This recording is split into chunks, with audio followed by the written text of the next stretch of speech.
পহেলা বৈশাখ উদযাপনের তিনটি স্তর আমরা পাই।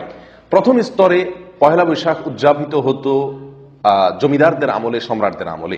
জমিদাররা তাদের সাধারণ মানুষের কাছ থেকে যে ট্যাক্স বা খাজনা সংগ্রহ করত ফসলের, সেটা চৈত্র মাসের শেষে, বছরের শেষে খাজনা সংগ্রহ করা হয়ে গেলে আনন্দ স্বরূপ, উৎসব স্বরূপ, খুশি হয়ে তারা পহেলা বৈশাখে মানুষের মাঝে মিষ্টি বিতরণ করতেন এবং সাধারণ মানুষও সেই মিষ্টি সানন্দে গ্রহণ করতেন এবং নিজেরা আনন্দ ভাগাভাগি করতেন, কারণ খাজনা রাজনা পরিশোধ হয়ে গেছে, তাদের মধ্যেও একটা নির্ভার একটা ভাব চলে আসতো।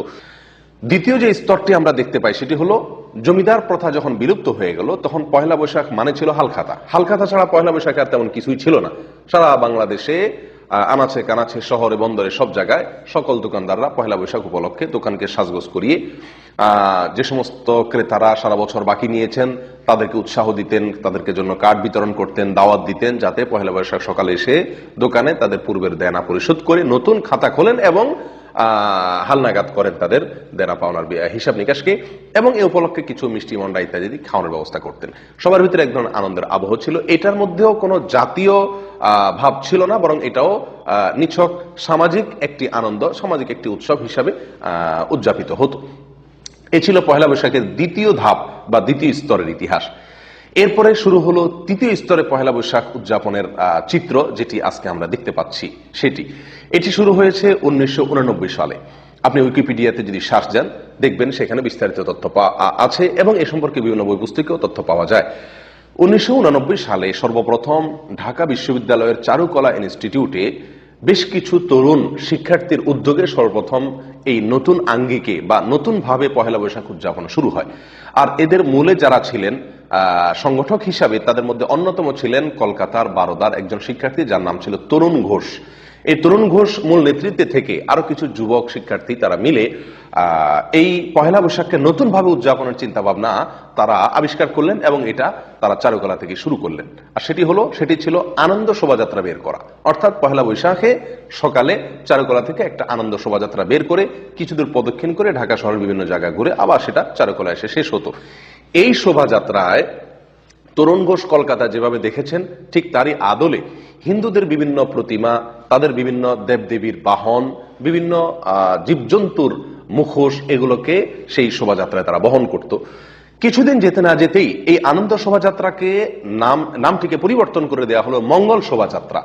অর্থাৎ এটি কিছুদিনের মধ্যে পরিবর্তিত হয়ে এসে গেল এটার ভিতরে এমন একটি নাম যে নামটির সঙ্গে হিন্দু ধর্মের বিশ্বাস, তাদের পূজা একেবারে সরাসরি জড়িত, অর্থাৎ মঙ্গল শোভাযাত্রা নাম দেওয়া হলো এবং মঙ্গল শোভাযাত্রা উদযাপন শুরু হলো। আর এই মঙ্গল শোভাযাত্রা এটাই হলো পহেলা বৈশাখের আজকের যুগে সবচাইতে বড় আয়োজন এবং সবচাইতে বিশাল আয়োজন। মঙ্গল শোভাযাত্রাটা কি?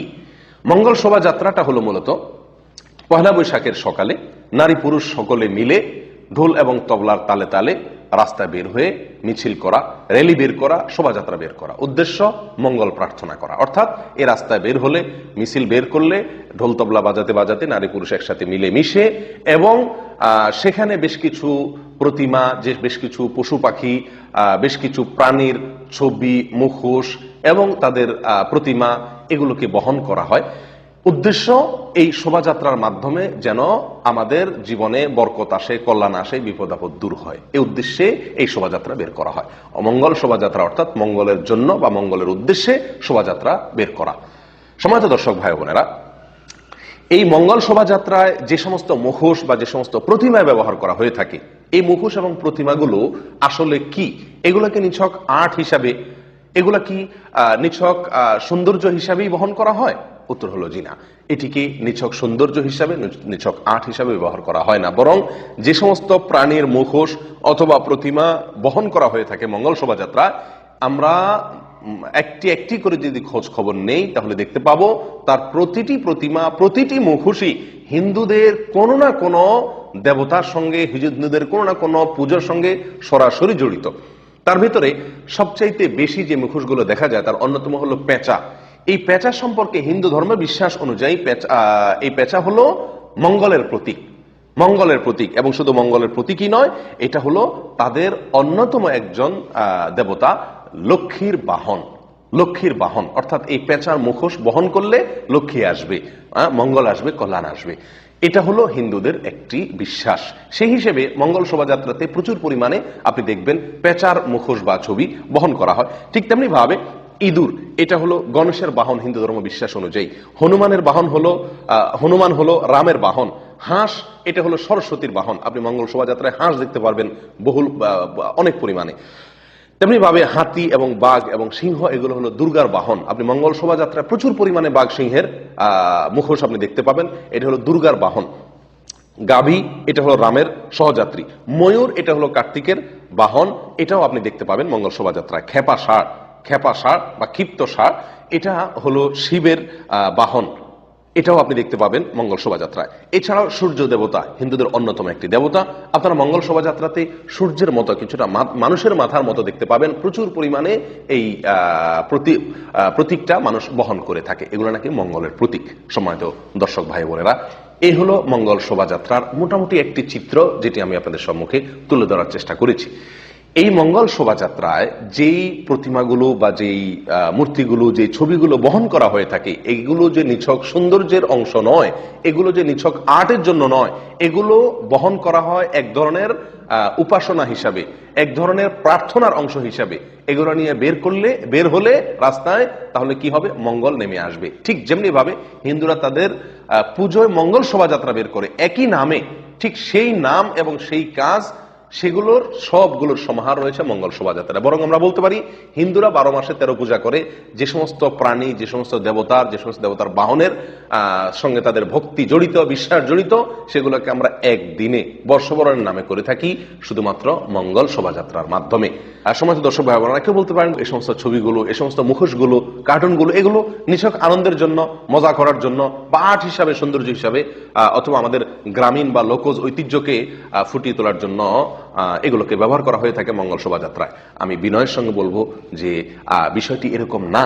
তার কারণ হলো, আপনি মঙ্গল শোভাযাত্রার আয়োজক, চারুকলা ইনস্টিটিউটের বিভিন্ন শিক্ষক এবং এটার আয়োজক কমিটির আহ্বায়ক, তাদের যদি বক্তব্যগুলোকে আপনি একসাথ করেন, তাহলে আপনি নিশ্চিত হতে পারবেন যে মঙ্গল শোভাযাত্রা এটি বের করা হয় দেশের মানুষের সমৃদ্ধির জন্য, বরকতের জন্য, কল্যাণের জন্য। এবং এই শোভাযাত্রা যে সমস্ত মুখোশ, যে সমস্ত প্রতিমা, যে সমস্ত কার্টুন, যে সমস্ত ছবি বহন করা হয়ে থাকে, সেগুলোও এই জন্যই বহন করা হয়ে থাকে যেন মঙ্গল আসে। অর্থাৎ হিন্দুদের বিশ্বাসের একেবারে অবিকল বিশ্বাস এখানে কাজ করছে এই সমস্ত প্রতিমা, এই সমস্ত ছবিকে বহন করার পেছনে। আপনি যদি প্রমাণ জানতে চান, আমি আপনাকে অনুরোধ করব, দয়া করে চলে যান আপনি অনলাইনে bdnews24.com, বাংলাদেশে অত্যন্ত পরিচিত একটি অনলাইন নিউজ পোর্টাল। তার 2014 সালের 14ই এপ্রিল পহেলা বৈশাখ এবং মঙ্গল শোভাযাত্রাকে কেন্দ্র করে কয়েকটি রিপোর্ট সেখানে প্রকাশিত হয়েছিল। তার ভিতরে একটি রিপোর্টের শিরোনাম ছিল লক্ষ্মী পেঁচায় সমৃদ্ধি, গাজী ও বাঘ দুঃসময়ের কান্ডারি। লক্ষ্মী পেঁচায় সমৃদ্ধি, লক্ষ্মী পেঁচা থাকলে সেখানে সমৃদ্ধি আসে, গাজী এবং বাঘ থাকলে সেটা দুঃসময়ের কান্ডারির ভূমিকা পালন করে। এবং এটি হলো মূল শিরোনাম রিপোর্টের। আর সেই bdnews24.com এর নিজস্ব রিপোর্টারের রিপোর্টে ভেতরে আয়োজকদের বিভিন্ন বক্তব্য উঠে এসেছে, তারই আলোকে কোট করে শিরোনাম করা হয়েছে এটি। তার একটি অংশ আমি আপনাদেরকে শুনাই। এখানে লোকজ ঐতিহ্য বলা হচ্ছে, যদিও আসলে হিন্দু ঐতিহ্যের নানা প্রতীক নিয়ে সমৃদ্ধ বাংলাদেশ প্রত্যাশায় করা এই শোভাযাত্রায় স্থান পেয়েছে। এখানে লক্ষ্য করুন যে সমৃদ্ধ বাংলাদেশ এটার প্রত্যাশায়, এটার আশায় এই শোভাযাত্রা বের করা হয়, এবং সেই শোভাযাত্রায় যাতে সমৃদ্ধি আসে, সেই আশায় এখানে স্থান পেয়েছে মা ও শিশু, হাঁস ও মাছের ঝাঁক, বিড়ালের মুখে চিংড়ি, শখের হাঁড়ি, ইত্যাদি ইত্যাদি ইত্যাদি। অর্থাৎ এই যে মুখোশগুলো, এই যে প্রতিমাগুলো বহন করা হয়ে থাকে, সম্মানিত দর্শক ভাই বোনেরা, এটি নিছক সৌন্দর্য বা আর্টের জন্য নয়। এটি করা হয় এই জন্য যে এগুলো নিয়ে বহন করলে নাকি কল্যাণ আসবে, মঙ্গল আসবে, যেমনটি হিন্দুরা বিশ্বাস করে। সম্মানিত ভাই বোনেরা, এই হলো মঙ্গল শোভাযাত্রার সাধারণ চিত্র। এখন এই মঙ্গল শোভাযাত্রাকে আপনি কি বলবেন? এটা কি হিন্দু ধর্মের পূজার একটি ফটোকপি বলবেন আগাগোড়া, নাকি এটাকে আপনি বাঙালির বর্ষবরণের উৎসব বলবেন? সেটার বিচারের ভার আপনার উপর আমি ছেড়ে দিলাম। সম্মানিত ভাই বোনেরা, একজন মুসলিম হিসাবে যে কোনো মুসলিম জানেন যে আমরা সকলে বিশ্বাস করি যে মঙ্গল এবং অমঙ্গলের মালিক একমাত্র আল্লাহ সুবহানাহু ওয়া তাআলা। আল্লাহ ছাড়া পৃথিবীতে বা আল্লাহর সৃষ্টি জগতে যত কিছু আছে সবই আল্লাহর সৃষ্টি। যারা আল্লাহর সৃষ্টি তারা প্রত্যেকেই আল্লাহর মুখাপেক্ষী। যারা নিজেরাই আল্লাহর মুখাপেক্ষী তারা অন্য কাউকে কল্যাণ এনে দিবে, মঙ্গল এনে দিবে, এটি সম্পূর্ণ ভ্রান্ত বিশ্বাস এবং ভুল বিশ্বাস, এবং এটি সরাসরি আল্লাহর সঙ্গে শিরক স্থাপন করার শামিল। সম্মানিত ভাই বোনেরা, ঈসা আলাইহিস সালামের কাছে মঙ্গল প্রার্থনা করে, তাকে পুজো করে, তার ইবাদত করে, উপাসনা করে খ্রিস্টানরা, এবং তার মা মারিয়ামের পূজা করে, ইবাদত করে খ্রিস্টানরা। আল্লাহ সুবহানাহু ওয়া তাআলা সূরা মায়েদার 17 নম্বর আয়াতে তাদের বিরুদ্ধে, তাদের এই বিশ্বাসের বিরুদ্ধে আল্লাহ সুবহানাহু ওয়া তাআলা একটি যুক্তি তুলে ধরেছেন অত্যন্ত চমৎকার ভাবে। আল্লাহ সুবহানাহু ওয়া তাআলা বলেন, কুল মান ইয়ামলিকু মিনাল্লাহি শাইআ ইন আরাদা আন ইহলিকা মাসিহ ইবনা মারইয়াম আন ইহলিকাল মাসিহ ইবনা মারইয়াম ওয়া উম্মুহু ওয়া মান ফিল আরদি জামিআ।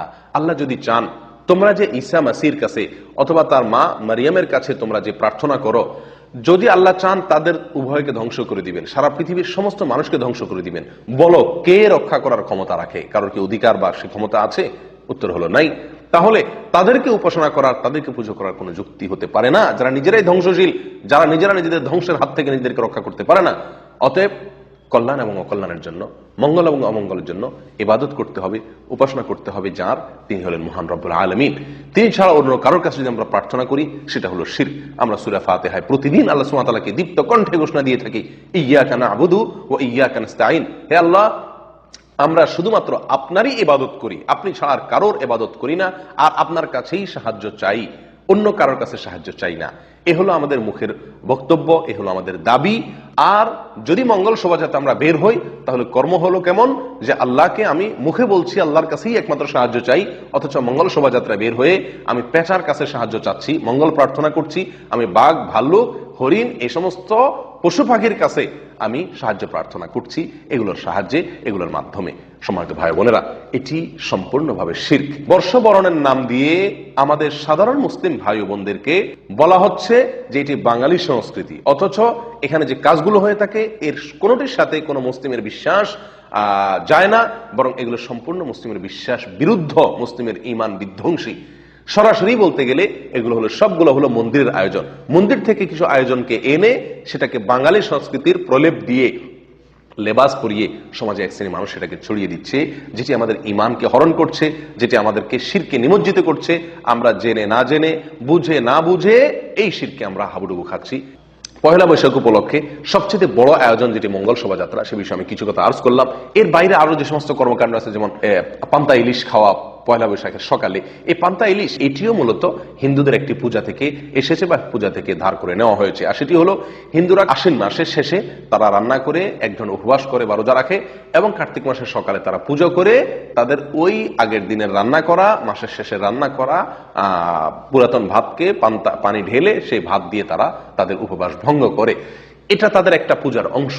ঠিক তারই আদলে বাঙালি সংস্কৃতির নাম দিয়া পয়লা বৈশাখের সকালে আপনার চৈত্র মাসের দিনের রান্না করা ভাতে পানি ঢেলে এটাকে পান্তা করে তারপর এটা খাওয়া হয়, এবং এটাকে বাঙালি সংস্কৃতি হিসাবে প্রচার করা হয়। মূলত এটারও পেছনে রয়েছে হিন্দুদের একটি ধর্মীয় বিশ্বাস, হিন্দুদের একটি পূজা। ঠিক তারই আদলে চৈত্র সংক্রান্তি একটি পূজাই আছে পৃথকভাবে হিন্দুদের, অথচ বর্ষবরণের নামে চৈত্রের শেষ দিনে কিছু আইটেমের রান্না মহিলারা করে থাকেন, এবং এটাকে বলা হয় চৈত্র সংক্রান্তি। অথচ এই চৈত্র সংক্রান্তি আর এই রান্না, এটার একটি পূজাই আছে হিন্দুদের আলাদা একটা বিশেষ সময়ে, যেটি আপনি অনলাইনে সার্চ দিলে তার বিস্তারিত তথ্য জানতে পারবেন। একইভাবে ঢোল তবলার তালে তালে হিন্দুদের পূজা অনুষ্ঠিত হয়ে থাকে। আমরা জানি পহেলা বৈশাখ, এখানেও ঢোল তবলার তালে তালে তো সবকিছু হয়ে থাকে। একইভাবে হিন্দু মেয়েরা সাধারণত কপালে তাদের লম্বা সিঁদুর, লম্বা দাগ দিয়ে সিঁদুর তারা রাখেন, এবং এটা হলো তাদের ধর্মীয় একটি আলামত। পহেলা বৈশাখ উপলক্ষে বাঙালি মহিলাদেরকে, মুসলমানদের কপালেও লাল টিপ লাগানোর একটি কালচার, একটি সংস্কৃতি, এটাকে প্রমোট করা হয়, প্রচার করা হয়, এবং অনেক মেয়েরা এটা করে থাকেন। এটি মূলত হিন্দুদের অন্ধ অনুকরণ, নিঃসন্দেহে। সম্মানিত ভাইরা, একইভাবে আপনি লক্ষ্য করবেন যে কুলা এটা পহেলা বৈশাখের অন্যতম একটি আইটেম। পহেলা বৈশাখের আপনি মঙ্গল শোভাযাত্রা বলেন বা অন্য কিছু বলেন, দেখবেন যে হাতে কুলা আছে। নিঃসন্দেহে কুলা আমাদের বাঙালি জাতির ঐতিহ্য, কিন্তু কুলা ছাড়া তো আরো বহু কিছুই আছে। আপনারা অনেকেই জেনে থাকবেন, হিন্দুদের যে পূজা হয়, এই পূজার ক্ষেত্রে তারা প্রতিমার সামনে যে সমস্ত জিনিস উপস্থাপন করে, সেটা কুলায় করে তারা উপস্থাপন করে সাধারণত। অর্থাৎ কুলায় করে কিছু বহন করা, এটা পূজার একটি আলামত। ঠিক ওইটাকেই পহেলা বৈশাখে কপি পেস্ট করা হয়েছে। ঢোল তবলা হিন্দুদের পূজার তালে তালে ঢোল তবলার প্রয়োজন হয়, এবং সেটাকে পহেলা বৈশাখে কপি পেস্ট করা হয়েছে। চৈত্র সংক্রান্তি একটি পূজাই আছে, সেটাকে আমাদের পহেলা বৈশাখে এনে বর্ষবরণের নাম দিয়ে এখানে কপি পেস্ট করে দেওয়া হয়েছে। মঙ্গল শোভাযাত্রা হিন্দুদের পূজার একটি অন্যতম অংশ, সেটাকে এনে বর্ষবরণের নামে কপি পেস্ট করে দেওয়া হয়েছে আমাদের এই পহেলা বৈশাখ উপলক্ষে। একইভাবে আপনার সিঁদুর হিন্দু মেয়েদের অন্যতম একটি নিদর্শন, সেটাকে লাল টিপের আদলে আকারে এনে কপি পেস্ট করে দেওয়া হয়েছে পহেলা বৈশাখ উপলক্ষে। সম্মানিত ভাই বোনেরা, কোথায় চলে যাচ্ছি আমরা, কোথায় আমাদেরকে নিয়ে যাওয়া হচ্ছে? এই উৎসবটিকে জাতীয় উৎসব এবং এটাকে আমাদের বাঙালি জাতির সবচেয়ে বড় উৎসব হিসাবে প্রচার করা হচ্ছে দীর্ঘদিন থেকে, এবং বলা হচ্ছে এটা নাকি সার্বজনীন উৎসব। তাহলে ঈদ, দুই ঈদ, এটা সিরিয়াল নম্বর কত? অর্থাৎ এগুলো অনেক পরের, এটা হলো সবচেয়ে বড় উৎসব।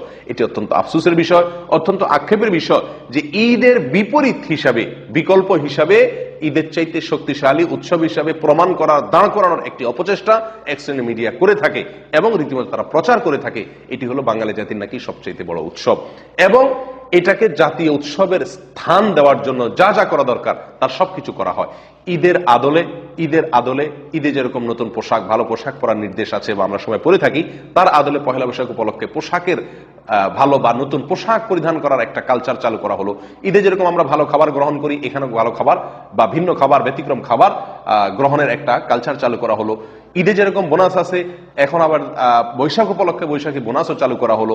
এভাবে একটি একটি করে ঈদের সমস্ত আইটেমগুলোকে কপি পেস্ট করে এখানে আনা হচ্ছে এবং বলা হচ্ছে এটা হলো সবচেয়ে বড় উৎসব, এটা হলো সবচেয়ে বড় আনন্দের দিন বাঙালি জাতির জন্য। সম্মানিত ভাই বোনেরা, এটি নিঃসন্দেহে একটি সাংস্কৃতিক আগ্রাসন, নিঃসন্দেহে একটি সাংস্কৃতিক জুলুম আমাদের বাঙালি সমাজের প্রতি, বাংলাদেশের মানুষের প্রতি। আমাদের সকলকে এই বিষয়ে সচেতন হতে হবে, আমাদের সকলকে এই বিষয়ে সাবধান হতে হবে। এই কালচার আমাদের কালচার নয়, এটি হিন্দুদের কালচার, এটি হিন্দুদের সংস্কৃতি। বাঙালি সংস্কৃতির নামে এটি আমাদেরকে গেলানো হচ্ছে, আমাদেরকে খাওয়ানো হচ্ছে। নিঃসন্দেহে এর পরিণাম ভয়াবহ। এর ফলে আমাদের ঈমান হারা হতে হবে এবং আমাদের চেতনা শূন্য হতে হবে এবং আমাদেরকে জাহান্নামমুখী হতে হবে। আল্লাহ তাআলা আমাদের সকলকে হেফাজত করেন, আমাদের জাতিকে হেফাজত করেন।